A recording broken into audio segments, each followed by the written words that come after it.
Bonjour à tous et merci d'être avec nous. Cette semaine, Focus Entreprise s'intéresse à une nouvelle marque de cosmétiques bio.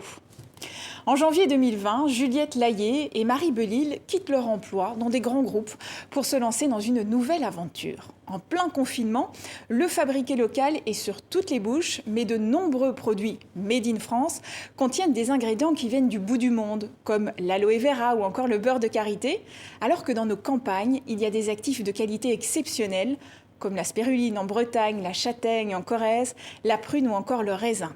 Face à ce constat, elle crée la marque Crème, des cosmétiques produits en circuit court et en petite quantité.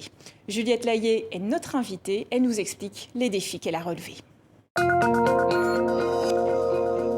Le défi, c'était en fait de faire le top du naturel, mais qui convienne à des peaux exigeantes.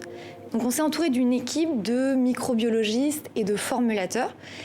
Et ça a donné naissance à Crème. Alors Crème, c'est un nom qui est à la fois simple, comme une crème, mais avec une petite différence, un K à la place du C, parce que c'est ce qu'on fait. On fait des produits qui sont hyper simples, donc épurés, sans conservateur, sans allergènes, mais avec une petite différence. Et cette différence, c'est une méthode, équilibrer la peau avec des probiotiques et des plantes, mais pas n'importe quelle plante. Et c'est là qu'était la difficulté. Parce qu'à nos yeux, ça allait être simple d'aller chercher des ingrédients en France.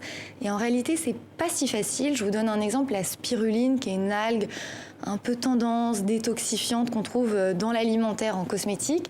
Aujourd'hui, il y a 99% de la production de spiruline en cosmétique en France qui vient de Chine. Donc trouver un producteur français qui soit capable aussi de monter en échelle avec nous, parce que c'est pas facile, on l'a trouvé en Bretagne, et maintenant on raisonne presque de manière inverse, c'est-à-dire qu'on trouve d'abord des producteurs des ingrédients et on imagine ensuite les produits qu'on va pouvoir développer avec eux. Ce qui nous a permis de démarrer, c'est ce qu'on appelle le financement participatif. Il y a 1 an, on a fait ce qu'on appelle une campagne de financement sur Ulule, qui est la première plateforme en France, et ça nous a permis de vendre 10 000 produits en quelques jours, d'avoir une première base client, de financer notre première production et de nous lancer. Maintenant, on essaye d'aller plus loin encore parce qu'il y a tout un tas de plantes qu'on appelle des plantes oubliées qu'on ne fabrique plus en France et qu'on essaye de réintroduire. Une de celles-là, c'est le pastel. Le pastel, c'est une fleur jaune mais qui produit un pigment bleu. Au Moyen-Âge, vraiment, le pastel, c'était ce qui colorait les ciels des églises, qui teignait les vêtements. Et puis ça a été complètement oublié, remplacé par l'indigo synthétique. Et nous, on finance aujourd'hui une agricultrice, Aurore, qui est en train de réintroduire dans le nord de la France cette plante.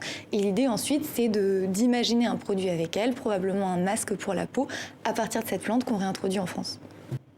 Et c'est la fin de ce Focus Entreprise. J'aurai le plaisir de vous retrouver lundi pour le Journal de l'économie.